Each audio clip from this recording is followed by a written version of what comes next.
Welcome everyone to today's webinar. My name is Jeremy Smith. I'm with GrantStation's online education team. I'll be your host for today, and that's going to be Grant-Seeking Solo Secure Awards with Limited Staff, the webinar. Presenter for today will be Alice Ruhnke. Let me tell you a little bit about her. She is the President of Education and Outreach here at GrantStation, and she joined the team after 20 years of working in or with the nonprofit community. And in the trenches, she's raised over $45 million and worked with hundreds of organizations to help them increase their capacity to raise funds. Now, as a former nonprofit program coordinator and director and the founder of the Grant Advantage, Alice has a really deep understanding of the challenges that nonprofits face, especially when it's just you. So with that, here she is, Alice Ruhnke. Wonderful. Well, thank you, Jeremy, and thank you all for being here with us. I saw a few little West Virginia people popping in the chat as well. So fun to be with everyone, but my fellow West Virginians as well. So we have a busy day today, so I'm just going to jump right into it and we're just going to go ahead and get started. But we're first going to look at ways to really set those realistic expectations for what we're doing and how we can compare ourselves against other like organizations. Because it's very different if you're solo, or one or two people in a smaller shop versus, somebody who has an entire development office. And so how do we set kind of those expectations of what we can do and what we kind of want to have as our goals? Then we're going to talk about different ways to streamline the process, setting up some systems that will help you kind of just always have the steps in place that you will take and take that kind of worry about starting from scratch every time away and really kind of streamlining your process. Working with other stakeholders. While we are sometimes alone, we're not alone. So how do we engage others to help us in the process? We'll look at a little bit about some different artificial intelligence tools, not go into a lot of detail on them, but just kind of provide you with an overview of, what are the things that these tools can really help us as grant professionals to help us do more effectively and efficiently. And then kind of look a little bit about partnerships where maybe by combining, we will also increase our ability to get the funding that we need. So lots of things to do. And like I said, or like Jeremy said, we'll be sending you the slides and the recording after tomorrow. So just to set the stage here, every year GrantStation does a survey, and we just released the 2025 State of Grant Seeking report.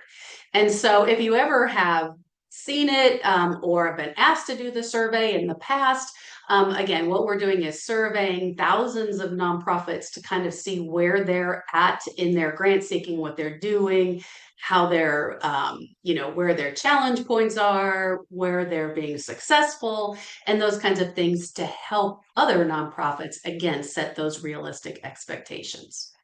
So I don't think it will be a shock for anybody on this call to know that, almost 65% of the people who completed the survey reported that there was just one or two people in their organizations that were writing the grants. And so that's kind of why this webinar is so important, because so many of us are in really small places and trying to do the best that we can with very limited staff. So a couple of other things that in that survey that we found, again, I don't think any of these will be a shock either, but just where are nonprofits having those challenges, right? Where's their kind of biggest pain points? So obviously, again, the lack of time or staff for, almost 20% of the people, again, wouldn't be a big surprise. And we're going to talk about some of these different things as we go on through the webinar and things we can do to maximize our return on investments and things like that. just the competition for a finite amount of money, which is going to only get worse going into the future with the less government funding. There's going to be more competition for private funding. And so I expect in even 2020, the next time the survey is done in, about 2025 information, that's going to even be a higher number. Having challenges finding grants that match. That's actually where GrantStation comes in. That's what we do. We help you find those sources. So we'll talk a little bit about how you can get a GrantStation membership. Then building those relationships, and then just kind of the increased requirements, how it just like seems like grants are more and more laborious, they have more components to them, all those sorts of things. So all of this to kind of say that what we'll be doing, in the next 45 minutes or so, are really kind of designed to help you kind of work through some of these issues that are very common in the nonprofit community. So first, by setting realistic expectations of what you could or should be doing. So with the State of Grant Seeking report, we have what's called a benchmarker tool. This tool is free for anybody to use if you're a member of GrantStation or not.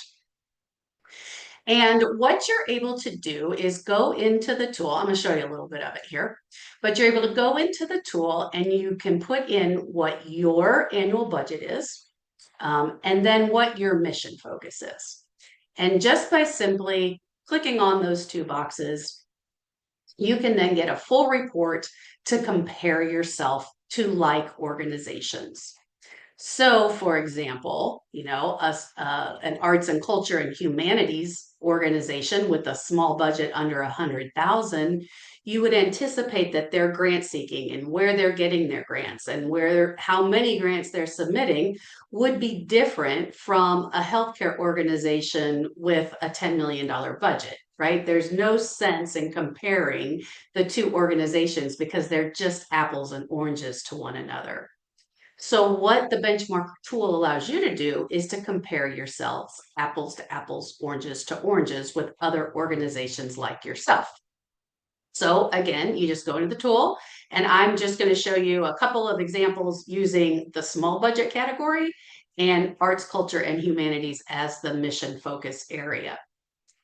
And what you're able to do is compare yourself on all of these different comparison points that are in the survey and in the benchmarker tool. So you can look at, small organizations in the arts and humanities, how many of their grants are reoccurring? What are their sources of grant funding? How many grants did they submit?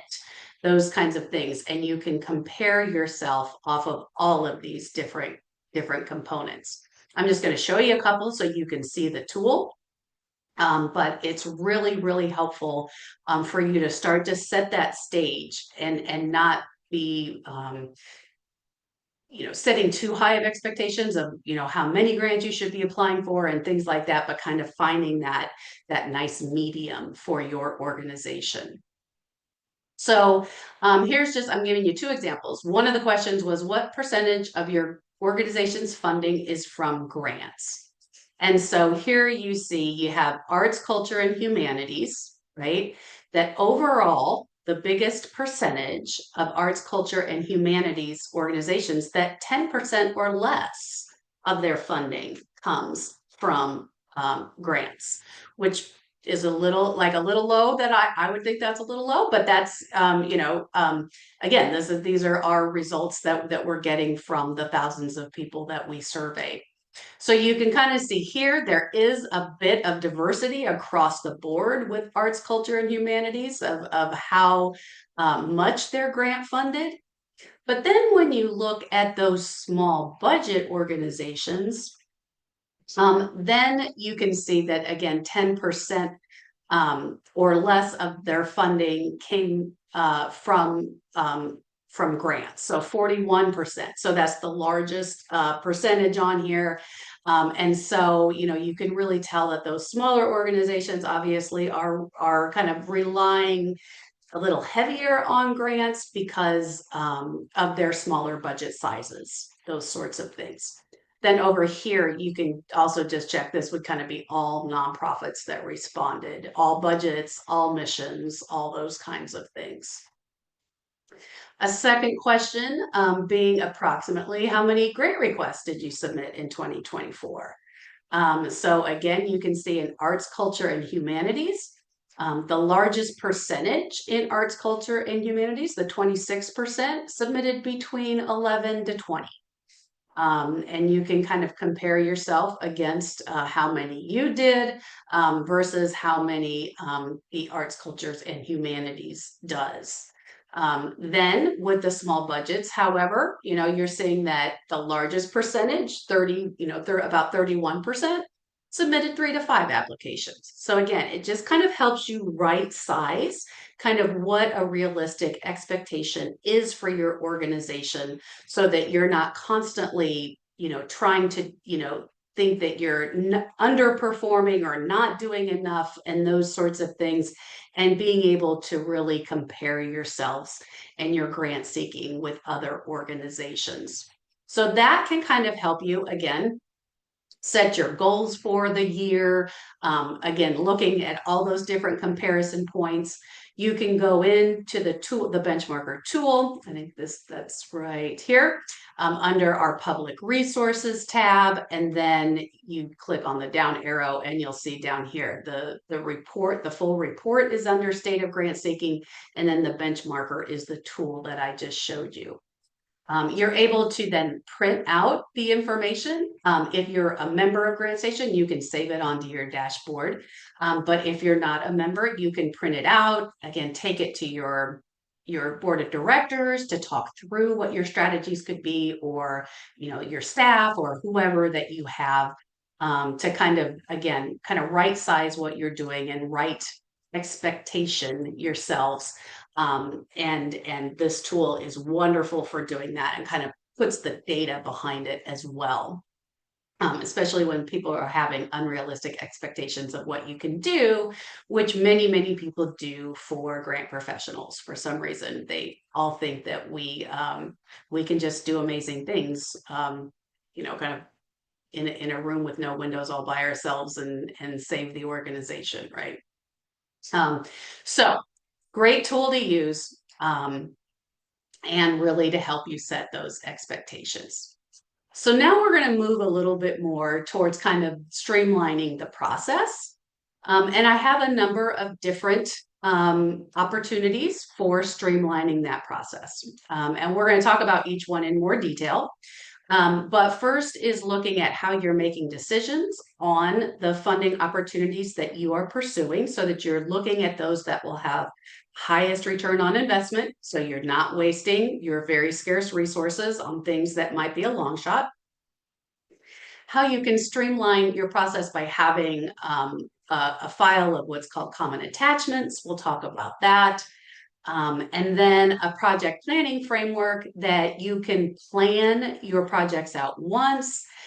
From that planning situation, then you can pull the information out and apply to a lot of different funders, really saving you time. We'll talk through that with a little bit of detail. And then within that project planning framework, there are different templates that you can write, that you can then come back and pull from consistently for your organization. So you're not, again, starting from scratch with every application with a blank sheet of paper. So we're going to start first by looking at those opportunities and how do we choose which ones that we're going to pursue. So like I said earlier, GrantStation, we are a company that has the databases of funders that you can match up for yourself and see which ones kind of match your mission, match your projects, match your target population, your geographic area, all those sorts of things. And so those searches that you do on GrantStation are going to yield you some different results, right? And so some are going to be better than others. So for your particular organization. So how do you go through that process of choosing? So one of the ways is to use a decision matrix. And what it really helps you to do is sometimes, some people can just kind of look at a request for proposals or look at a set of instructions and just say, okay, I know if this is good or if this is bad. If you can do that, you don't probably need a decision matrix. But sometimes we need to be a little more strategic about those that we're pursuing and kind of why are we picking one or the other and those sorts of things. And so this tool will help you um, really focus in on those with the best return on investment. And then the other thing, kind of this last bullet point of having this matrix is also because what happens to us inevitably as grant professionals is people consistently just come to us and hand us RFPs or email us our RFPs and different funding opportunities. And they say, why are we applying for this? Why are we applying for that? I just found this. We should go after this. And kind of creating some chaos around, what your strategies are. And by having this matrix and kind of putting the different funding opportunities through, you could say back to those folks, this does, because of X, Y, and Z that we'll talk about here in a second, this doesn't meet our criteria. So, we're putting this one to the side. And then that's not on you. That's on your organization, right? That developed the matrix. And so it doesn't like make you have to be the only one saying, this is, these are what we're pursuing, and I'm not going to pay attention to what you just sent me, sort of thing. So with the decision matrix, there are basic components to it. They can be incredibly simple. I'm going to show you a completely simple option, and then one that's just a little bit more challenging that uses weights. You can use either method. That serves your needs. And again, if you're very, very small, the weights might not make a lot of sense. So it just kind of depends on your organization. So the first thing that you're going to do in creating this matrix to make your decision is to first develop what criteria is important to your organization. So some of the criteria could be, your own internal capacity to write the grants.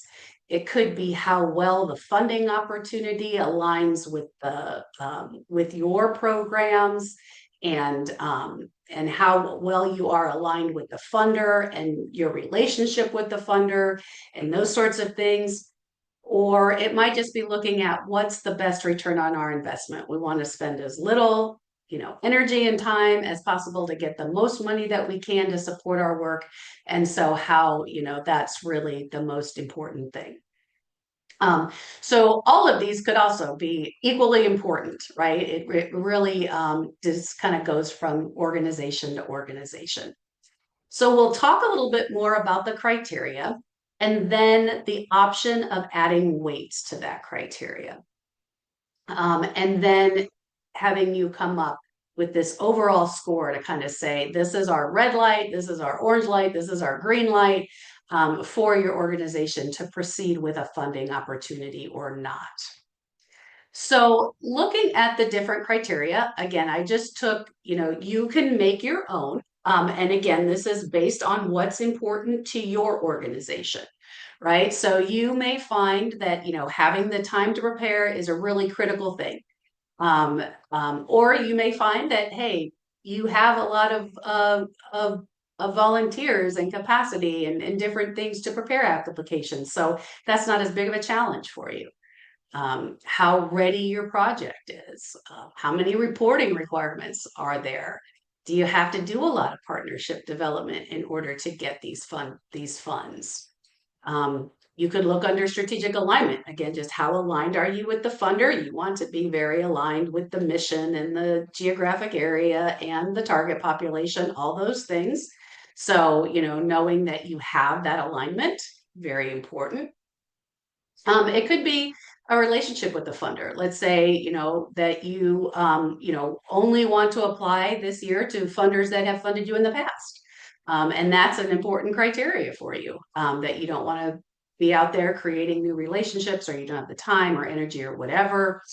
Or you only want to look at those funders that you already have this great relationship with, even if they funded you or not. Then looking at just kind of some financial information of, how much do you anticipate it's going to cost you to apply versus how much you're actually asking for.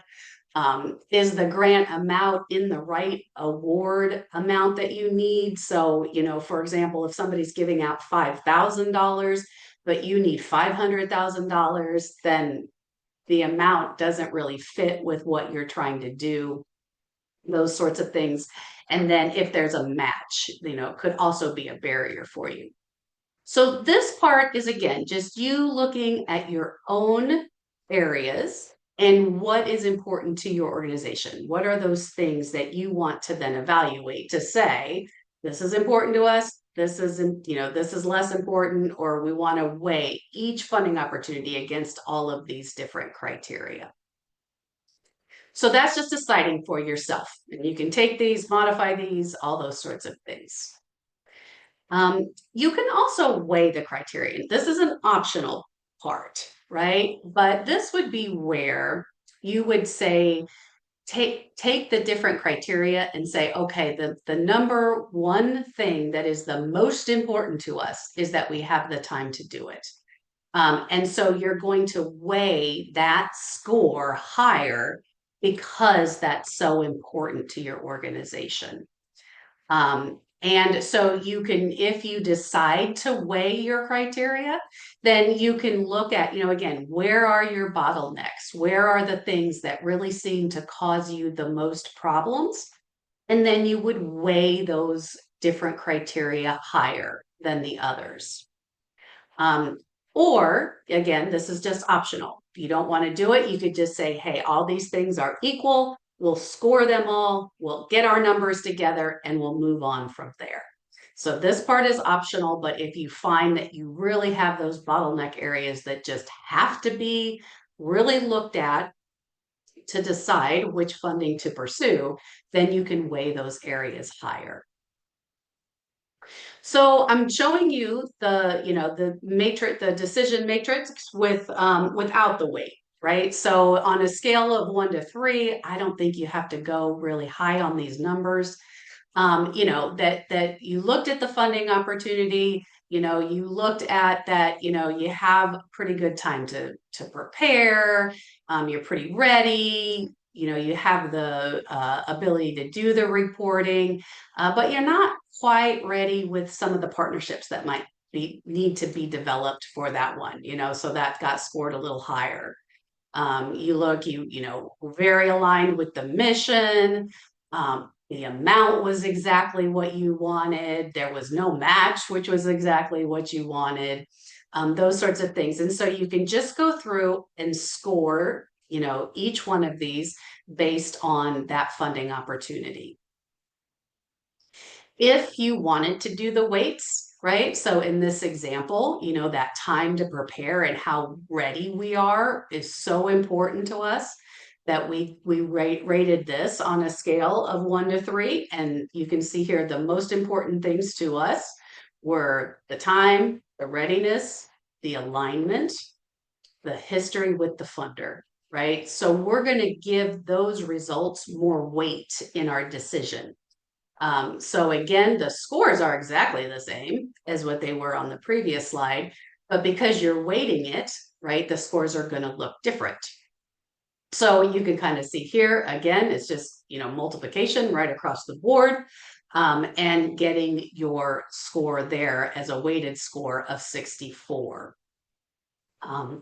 So from having these total weights or these total scores, if it's with a weight or without a weight, then what your organization will do will just have kind of like I said, a green light, orange light, red light, where if it scores within this range, you're going to apply for it. If it scores within this range, you're going to either, have some leadership approval, some more discussion, some sort of let's look at this in a little more detail kind of idea. And then if it scores below a certain thing, then it just sits to the side and it's not something that we're going to pursue this year. So you'll create, your own, key for this. Again, with, looking at this one, the highest numbers, are, based on the highest numbers you could have on here. And then you kind of went down from there, and then kind of what that cutoff was. What I really recommend that you do if you're going to adopt something like this is take an RFP that you've already applied for, that maybe you didn't get funded, and one that you did get funded, and run that RFP through your decision matrix. And then you might come up with different, wanting to score things different ways, or having different criteria or different cutoff points and those kinds of things. And so if you can do it internally with some of the things that you've already done, then when you put this into action, then hopefully there won't be as many changes kind of that you have to make over time. But again, what this allows you to do is to really figure out which ones are the best for you, which ones are going to help you the most. And then, the whole organization is kind of following this process, and you don't have to start every time by looking at an RFP and going, okay, how do we decide? A second streamlining process is to develop a file of common attachments. And so what these are attachments that funders ask you to include in your application. And there's common ones that are on this slide right here of, your 501c3 letter, your 990 tax forms, your organizational budget, those kinds of things. And so these are, they are exactly what they're called. They're very common that a funder would ask for these. So what you want to do is, have this together once a year. You can go in, update all this information. So it's the newest list of board members and the most updated taxes and most updated audit if you have it, and budgets and all those kinds of things. And put this on a shared drive, or put it on multiple computers in your office so that everyone has handy access to this. Just because this is it is kind of a time-consuming thing to get all this information if you haven't kind of pre-prepared it. So if you could do it just once a year, for the most part, things really won't change in a lot of these areas over the year. And so then you just have this kind of common area to go to, pull the information that you need to attach to your applications, and then it's done and everybody has access to it. The next part about streamlining is about using that template that I was talking about earlier. And so if you've ever taken a webinar from me before, you've probably heard of the project planning framework. But this is how I teach people to put together their grant applications so that they're taking each piece of what 95% of all applications are asking for, and how you plan out each piece. So how you plan out the need and what people are struggling with in your community. And then how do you connect that to what you want to see changed, and how do you measure that change? And again, looking at the data on how people are struggling in your community, taking that look then about, well, why are they struggling? Understanding those root causes of the need, so that then you develop an approach that actually meets those root causes of the problem, right? And then, just kind of connecting all the pieces of the planning together, so that then you can take this planning template and take the information, pluck it out of it, and apply to 5 different funders who are all going to have different definitions and terminology and formats and headers and things like that, but yet they're all asking for these components, just usually using different words in different orders, all those sorts of things. And so if you plan it once, then you can apply to a lot of different funders a lot easier, and really save yourself the time, and not think that every application then starts anew, right? You already have this planning planned out. You can then knock off several different funders with the one planning. And if you ever want to, we do a lot of webinars on the project planning framework. So within that as well, you'll also find that creating things like your organizational background section, those are sections that you can do once a year and have that template, and then everybody can pull from that template of your mission and vision and values and your history and your programs and your strengths and everything you've achieved in the past, and you can write that as a template. And then, like I said, everybody can pull from it. If they need to narrow down the language to make it shorter, they can do that. If they need to expand it for a larger application, they can do that. But a lot of these things can then be kind of put in that template and then just reused throughout the year, especially like that organizational background.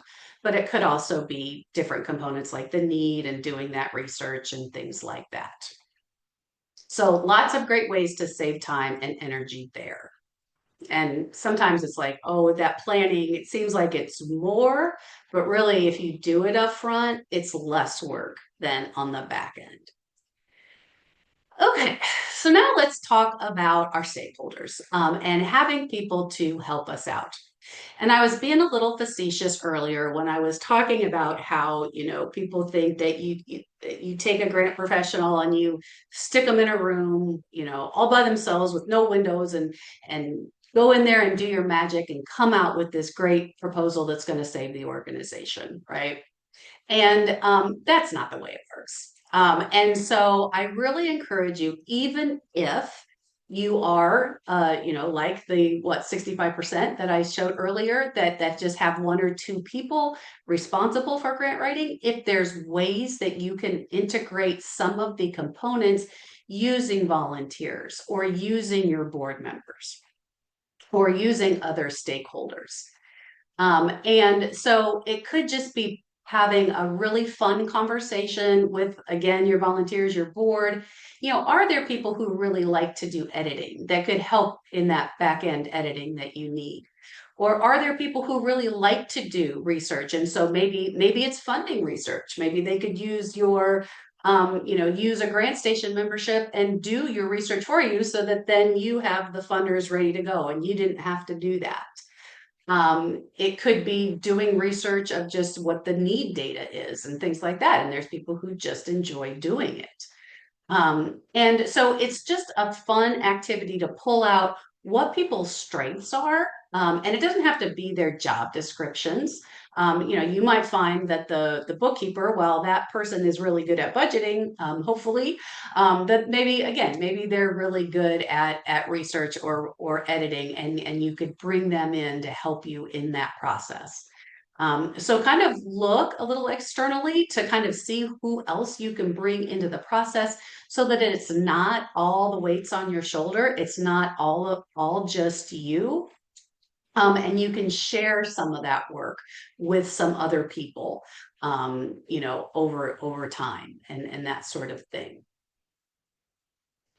So here's a couple of things about also just looking at those strengths, though. So this is kind of a fun thing. What I want you to do is find wherever your little emojis are. And I'm going to tell you about different types of people. And when I hit who you are, just go ahead and hit the emojis. So I'm going to start with action people. And action people are people who really just like to do the work. They don't like to sit around and talk about it forever. They don't like to there we go. So people are coming up. They don't want to, make a lot of spreadsheets and this and that. They like to get their hands dirty. They don't feel great unless they're out there doing the work themselves. And their motto is just like, just do the work, right? So yeah, see, there's a lot of good action people in the group. There's also people. And people are those people that are always kind of taking the pulse of the room. They're making sure that everybody's voice is heard and that everyone gets to contribute to the process. So we're getting some people coming into the room now with a lot more hearts, right? Cute. And so they're always there to kind of make sure that people's needs are met. working through conflict, all those sorts of things. Really important people to have in the room. Okay, we're going to move to our meaning people or our visionary people, right? And so they really can see the big picture of what's going on. They can just motivate a room and get a lot of people really excited about this vision. They can see it, they can communicate it, they can talk about it. Wonderful people to hang out with, right? Meeting people. You just feel energized by their vision. And now we have our last group, and that's our structure people. Our structure people, they need to have the spreadsheets that show that, oh my goodness, we've got a lot of structure people here today. They like the spreadsheets. They like to know when the work is going to be done and who's responsible, and they like to keep the group on task. Oh my goodness, I'm really surprised there was that many structure people in the room, but you guys must know who you are, right? So there's all these different types of people out there. And one of the things that I think as you're kind of working on your grant applications, working in, nonprofits in general, is to really look that you kind of need the skills of all those quadrants. That you can get a room of the meaning people together, and everyone's going to feel great, and everyone's going to feel motivated, and they're going to feel energized. But the work's never going to get done because the action people aren't there, and the structure people aren't there, and that's not the strength of the meaning people or the visionary people, right? And so when you're kind of looking to put teams together to kind of put people who have those different skills on your team. Instead of gravitating towards someone who's like you, who really likes the spreadsheets, you might want to bring in people who have other skills as well to balance that out. And that's just a really important part of the whole process of kind of helping you with that team. This next slide is very sad to me because I usually like to really include AmeriCorps Vista in this presentation, because what AmeriCorps Vista is Vista stands for Volunteers in Service to America. AmeriCorps Vista is an anti-poverty program, and people within AmeriCorps Vista, what they do is they do capacity building work for nonprofits. So they can come in and they can help do that background work of writing your grants and developing your doing your research, developing your volunteer programs. They're in the background helping you build your capacity. Okay, now just to kind of separate this, AmeriCorps without the Vista behind it, those folks are doing direct services in their community. So those are the people that they serve with you. They're feeding the hungry, and they're making the gardens, and they're doing the work in the community. And then the Vistas are behind the scenes helping the growth of the nonprofit. These programs have been kind of slashed right now. I hope like heck that they don't remain slashed. I think that they're critical to the entire sector, to the entire country. But I think right now there's nothing you could do to apply for a Vista position or an AmeriCorps position. So again, something to kind of keep a look at, something I track really close because it's such an important program. But right now it's in the Dodge crosshairs, if you will, and so those programs are being currently cut, which again, that makes me very sad, because it's these programs do a lot of really important work in our sector. But if things right size, look into the Vista program. The next thing I want to talk about, we're kind of winding down, but looking at different artificial intelligence tools. And so we at GrantStation, we teach a lot about how to use different chatbots and how, they're just evolving constantly. And there's a lot of great things that these chatbots can help you do, like ChatGPT and Gemini and all those different ones. And so really, creating first drafts of information, of helping you do that editing at the end, really great work that these tools can use. They can just help you brainstorm ideas if you're just in that brainstorming of what is kind of possible and what you can create within your programs. There could just be, things that are constantly dragging you down time-wise, like writing job descriptions or reducing your narratives and getting something from, 10,000 characters down to 4,000 characters. And it's just taking up all this time.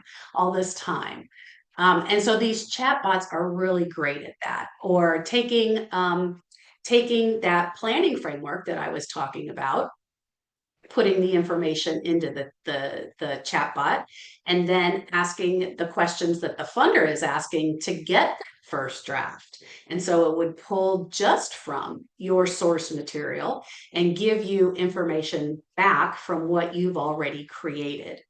So there's lots of great ways to use these different tools that are out there.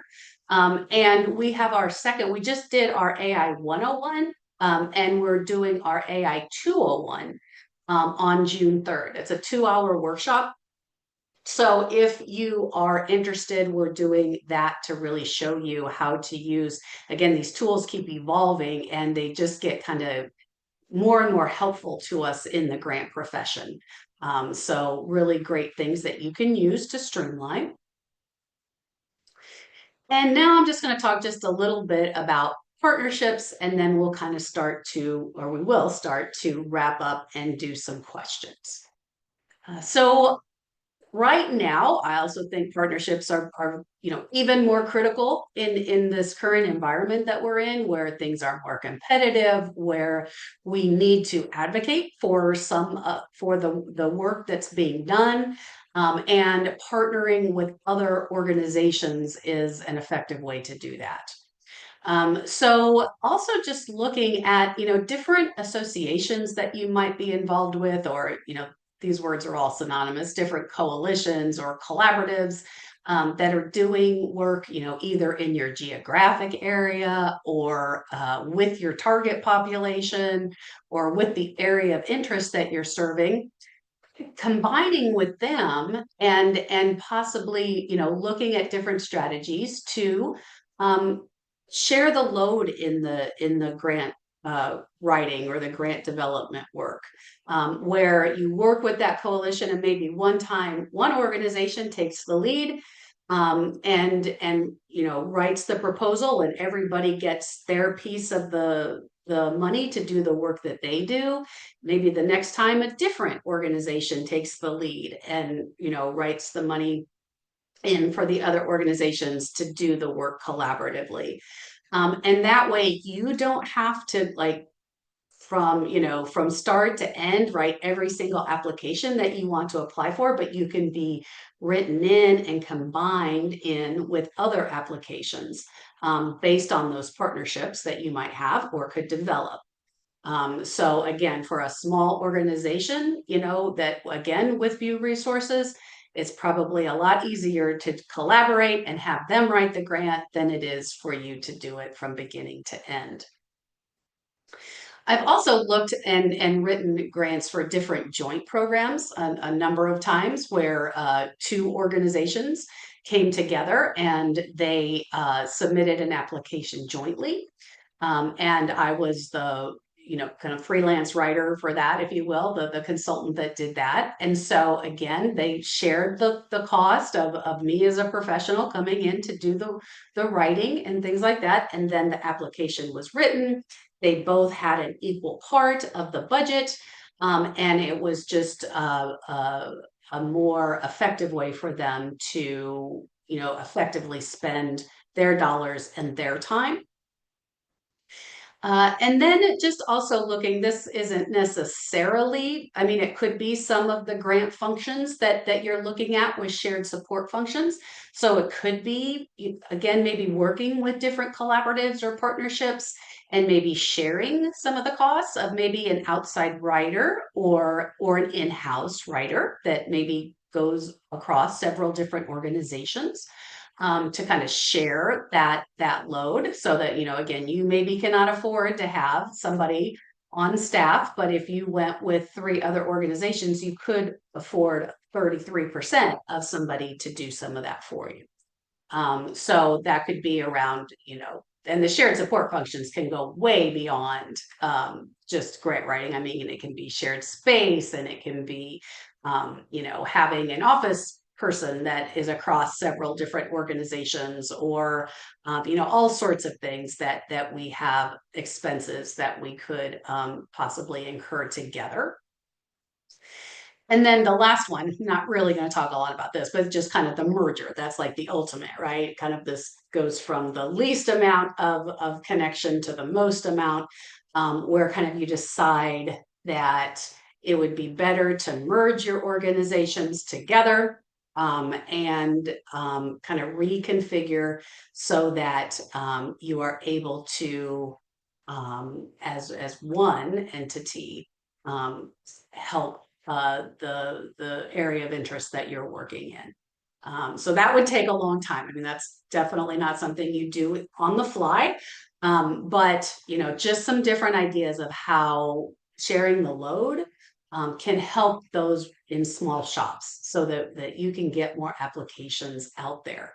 And again, in the state of grant seeking, it also talks about how the more applications you submit, obviously it makes perfect sense, the more funding you get. And so there's different kind of cutoff levels that you can, again, compare your organization size to and your mission size to, and kind of see where some of those kind of overall, where does it, you kind of have a growth pattern till about here, and then it kind of levels off, that kind of thing. So with that said, let's go ahead and turn to AI, one of the last things that we mentioned here, Alice. Okay. What's the funder perspective generally on AI grant writing tools? Asked Garrison. They've seen funders chastise the pool of applicants on a grant in the past for the perception that AI use was high. Do funders realize the constraints that we're all under and the utility of using these types of tools to save time? Yeah, so that's a great question, Garrison, and something that we get every time we do an AI webinar, right? So one of the things that I think is really important is that we're using this stuff as a tool. And so what we're doing is taking, and that's what we're going to be teaching, we'll be teaching both 101 and 201, but how do we take our own source material, which is our work, it's our planning, it's our annual report, it's our previous grant applications. How do we take that and then have the tool help us repurpose that information in the order that this funder wants it? Uh, and then we're going to use this as a tool. We're going to have the final say in what gets submitted. We're not just going to assume because this was spit out of ChatGPT that it's all legit and you can just mail it right off, and that you're using it to help you. So in those regards, I think it's just a tool to help. If you're trying to go into a chatbot and say, write me a grant for a STEM program, and then you're just taking the information and submitting it to a funder's probably going to see that because it's not going to be a good application, right? And so, when you're using your own material, you're pulling your own research, you're pulling your own stuff. And I don't think that's cheating. I think that's, um, places that have bigger staff have more people to do that, right? That can do that for them. This is just a tool to help those that have small staffs to do that. So I haven't heard a lot of pushback really from funders in that regard, while that is a very, very common question. China asks, I've been told most funders want to see others funding you. For small organizations, How does that really influence the chances? If they don't have steady funders or grants, maybe they're new is another possibility. They find it disheartening, especially when they don't need a large amount, just a couple thousand. Yep. So China, that's a great question. And so one of the things that I would look at, that is kind of the hard part, right? Well, how do I get funding if they want to see my funding and I can't get it until they see me already funded and those sorts of things. And so one of the things that I really encourage you to do is to start looking at anything that you have that's in kind. Start documenting that process. If it's looking at um, your volunteers and the value of the time that they dedicate to your organization. Even though it's not real dollars that are in the bank, it's an asset to your program. It's a match. It's something that you have. Even though it's not real dollars, you have those volunteers. Or looking at any sort of product donations that you may get from your organization, from other organizations, and using that as kind of, look, we've already, got, $2,000 worth of donated food for our after school program from Kroger Foundation. And so that 2,000 is part, again, not real dollars, but it's part of the cost of the program. So start digging in and looking at, and then even at, fundraisers, donations you get from individuals, documenting all of that and starting to build that up from there so that the funder can then say, okay, they've got community support, right? And it has a value. You can put that value to it and then build on that with the grants after that. That's perfect. Just putting a quick little comment there in the chat. And okay, next question. This comes to us from Chris. They struggle when looking for funding to support the day-to-day needs versus a project that's outside the scope of their daily service. Is there like a filter to show what they'll actually fund? Is there a certain catchphrase or word they should be looking for? Yeah, so good question, Chris. And we usually do have a webinar at least once or twice a year on trying to find those general operating funds and how we can do that.